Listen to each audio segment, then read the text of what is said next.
Selamat pagi jemaat Tuhan dimanapun berada pada pagi hari ini.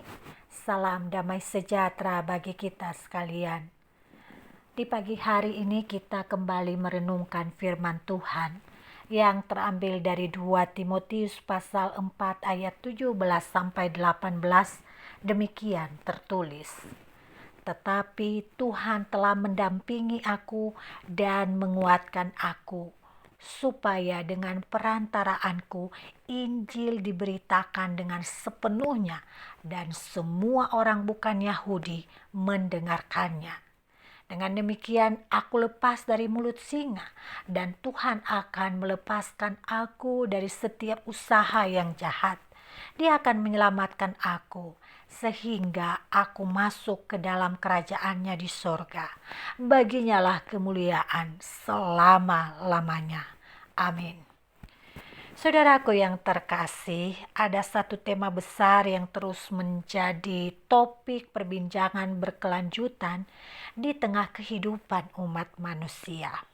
Tema itu adalah penderitaan.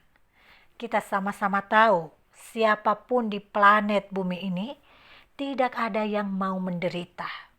Karenanya banyak dari antara kita melakukan berbagai upaya untuk membebaskan diri dari penderitaan.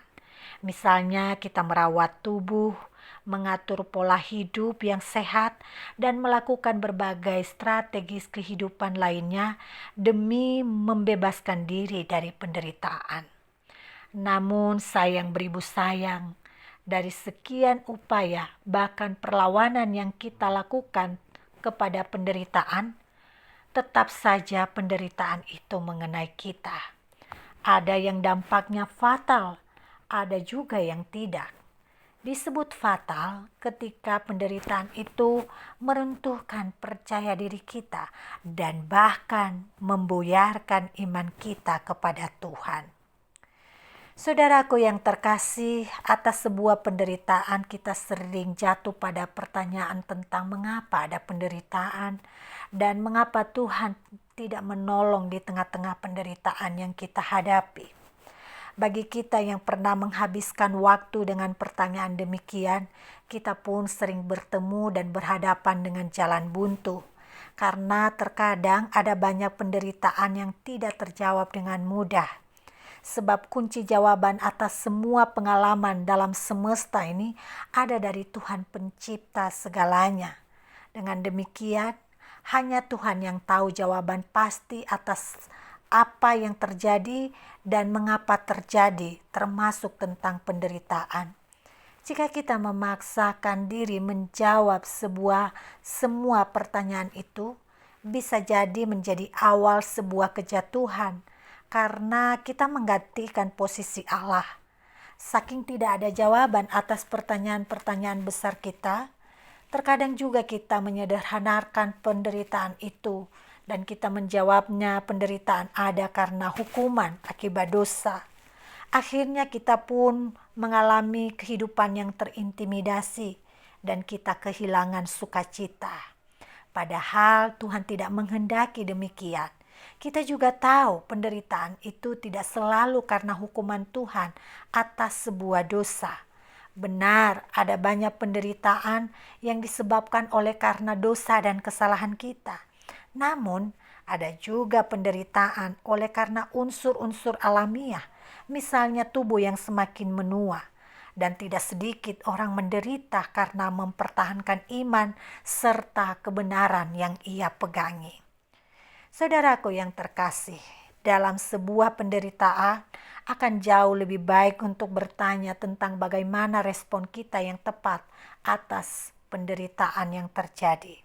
Inilah yang kita renungkan melalui firman Tuhan yang kita bacakan hari ini dalam 2 Timotius pasal 4 ayat 17 sampai 18.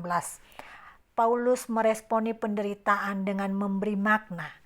Ia berkata penderitaan adalah jalan pekabaran Injil melalui dirinya.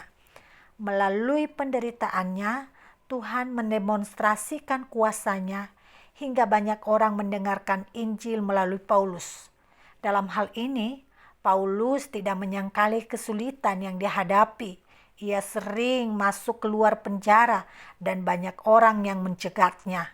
Namun, ia memaknai bahwa kesulitan adalah ruang baginya untuk bersaksi dan kesempatan bagi Tuhan untuk mewujudkan apa yang ia kehendaki bagi seluruh umat manusia. Melewati penderitaan itu, Paulus benar-benar menghayati bahwa ia berada dalam agenda Tuhan. Tuhan telah mendampingi, Tuhan telah menguatkan, dan seterusnya akan menyelamatkan dan melepaskan dari kesulitan apapun yang menimpanya. Saudaraku yang terkasih, dari hal ini kita belajar bahwa status kita sebagai orang yang percaya kepada Kristus bukanlah jenis kekebalan khusus yang membuat kita tidak lagi menderita. Bahkan Yesus pernah berkata, "Siapa yang mengikut aku, ia harus memikul salibnya." Juga dalam surat-surat Paulus kepada jemaat, kita diundang untuk bersekutu dalam penderitaan bersama Kristus. Penderitaan yang dimaksud bukan penderitaan yang lepas makna. Undangan menderita bersama Kristus adalah undangan pemberian diri dalam rencana Allah demi menghadirkan kebenaran, keadilan, kasih, dan kesaksian bagi sesama. Ada kesulitan, tetapi Tuhan yang telah bekerja dan terus bekerja menyelamatkan. Tentu, keteguhan pada iman dan ketegaran menghadapi berbagai masalah menjadi kesaksian tersendiri dan menyampaikan pesan bagi dunia bahwa kita kuat karena ada Allah yang menolong. Ya, sebagai orang Kristen kita tidak kebal penderitaan, namun istimewanya ketika kita telah menaruh percaya pada Kristus, kita memiliki cara pandang yang berbeda tentang penderitaan. Cara pandang yang berbeda ini yang kemudian meringankan kita dalam menghadapi penderitaan. Dalam iman kita meyakini bahwa penderitaan bisa mendatangkan hal-hal yang baik dan bisa menjadi ruang kesaksian bagi sesama kita. Tetapi melaluinya kita meyakini bahwa Allah tidak tinggal diam. Dia adalah Allah yang peduli. Bahkan di dalam badai hidup yang mengamuk sekalipun, kita percaya bahwa Allah sanggup menolong kita semua. Tuhan Yesus memberkati kita di sepanjang hari ini. Amin. Mari kita bersatu di dalam doa.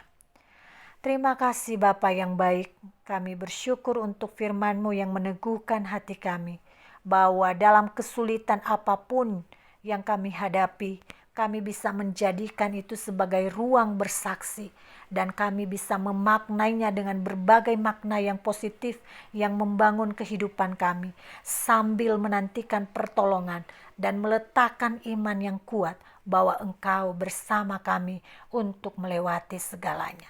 Apapun yang terjadi bagi kami di sepanjang hari ini, kami meletakkan percaya bahwa Allah bersama kami memerangi segala kesulitan yang ada, bekerja untuk menghadirkan yang baik dan mengarahkan kami untuk bisa mendapatkan yang baik di tengah-tengah kesulitan yang terjadi.